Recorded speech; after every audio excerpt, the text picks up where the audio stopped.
What can you say about the way Gausman pitched tonight and utilized that four-seam fastball? Yeah, I mean, I think that's the pitch that was definitely the difference maker tonight, and it was that he commanded it really, really well. At times, you felt what he's so good at is and Carson did a great job of feeling they're kind of maybe looking for the split, and then the fastball gets taken, and he put it in good spots today. So I thought it was definitely a story of fastball command today. Excellent.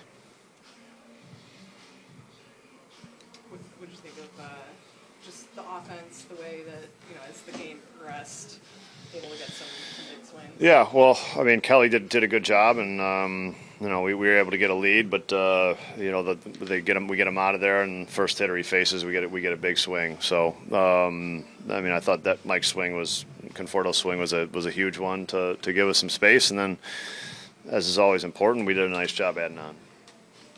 In the fifth and sixth inning, it looked like there was a little back and forth between dugouts and Quentin Berry and the D-backs dugout. Do you know what that was about? Yeah, I mean, that's gamesmanship that goes on every day in the league.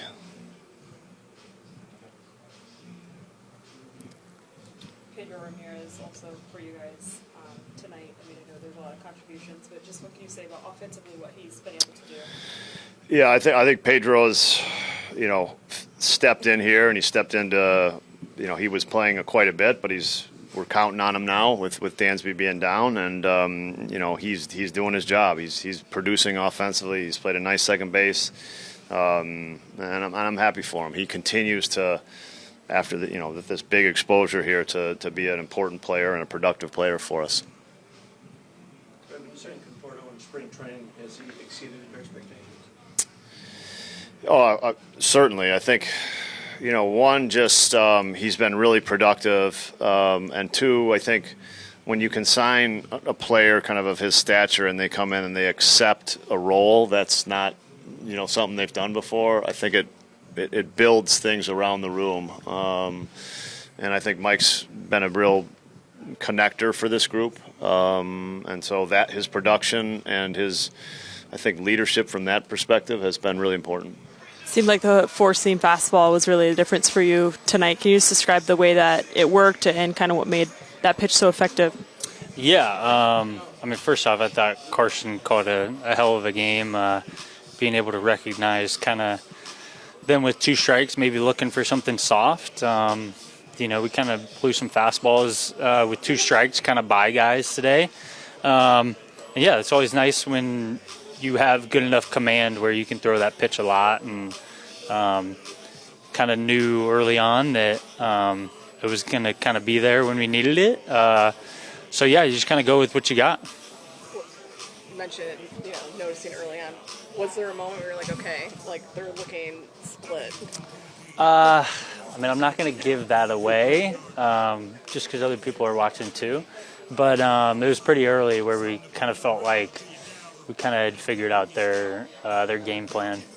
I mean, when you do recognize something like that, obviously commanding the fastball is part of that. Just how did you feel with that pitch? And, I think maybe last time you talked about how sometimes you lost it in an inning. Just what was it like having the command that you did of it for 7? Yeah, it was nice. I feel like I've been really working in my pens in between starts to kind of hone in on my command. I'm a two-pitch guy, so, that secondary pitch, like, if I'm going to throw it a lot, it's, I need a hit when I throw it. And so, yeah, more so just kind of recognizing what we had tonight and their game plan, and then just kind of staying on the tack. It's one thing to recognize that, but then the command's not there and you're maybe not able to do it. And so it was nice to kind of have a night where I feel like everything was kind of there. You got a night like tonight where the pitching is clicking, the offense is clicking, the defense is clicking. What is this team capable of doing? Yeah, sky's the limit. These guys, this defense, this offense, the pitchers that we have here, it's a really great team. Not many weaknesses, and not going to beat yourself, which I think is kind of part of the battle. So when you play good, clean baseball, you're going to put your team in a good spot to win every given night.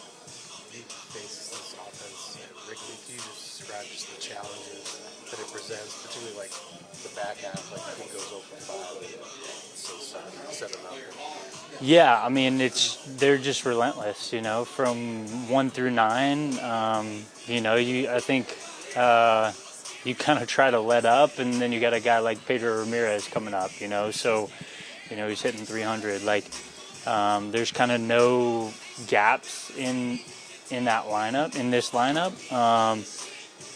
And really hard for like righty or lefty. There's just like we got a couple lefties, we got a good amount of righties. Our lefties can hit lefties, so you feel pretty confident with Pete right now against any lefties. So I don't think you can say that for many left-handed hitters in the game anymore.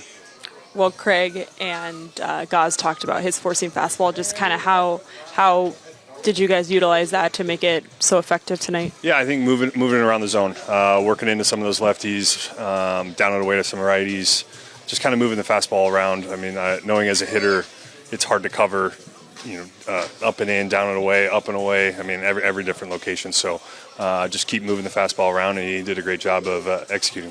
What has he brought to this staff and this team since coming here? Man, I mean, he's a good energy guy. The work ethic is there. I mean, he's been doing this for such a long time, and he's a true pro, and he wants the ball. You can see that every inning. It just seems like he gets stronger and stronger, and I think that's something that our guys can really look at and build off of. How do you go about developing that rapport with a guy like this that comes in from another organization that's so way of doing things? Yeah, a lot of conversations. You have a lot of meals. If he's eating, even if I'm not hungry, just go grab something and go sit next to him. And just a lot of conversations, talk about the game, talk about life, get to know him a little bit. And then, that way we build that trust. And when we get out there, we trust each other. We have basically a guy who's a two-pitch pitcher. How important are the in-game adjustments and reading, what the other hitters are doing and how they play? Yeah, I mean, it's huge. I mean, it's one of those things that a lot of feel during the game, how the game is going, what are they swinging at, and remembering what you did, the previous bat to that guy. I think it's always fun to get creative with a guy who has really good command of his stuff, and I think that's something that I really enjoy, and it was a lot of fun tonight. You get a night like tonight where the pitching's clicking, the offense is clicking, the defense is doing its usual thing. What does it show that this team is capable of doing? I mean, I think just every single day we reset. We reset and we take care of the little things, and we go out and compete. No matter what the score is, we're going to compete all the way till the end of the game. Infielders about Pedro Ramirez going over back to spring training. What were your observations? It almost felt like he'd been in the big leagues for 5 years before he even stepped in a big league uniform. Just the poise and the presence that he had, it just didn't seem like the moment was too big. He just kind of fell in line, and I think that's, kudos to him and all the work that he's done. And you see him get stronger and stronger every day.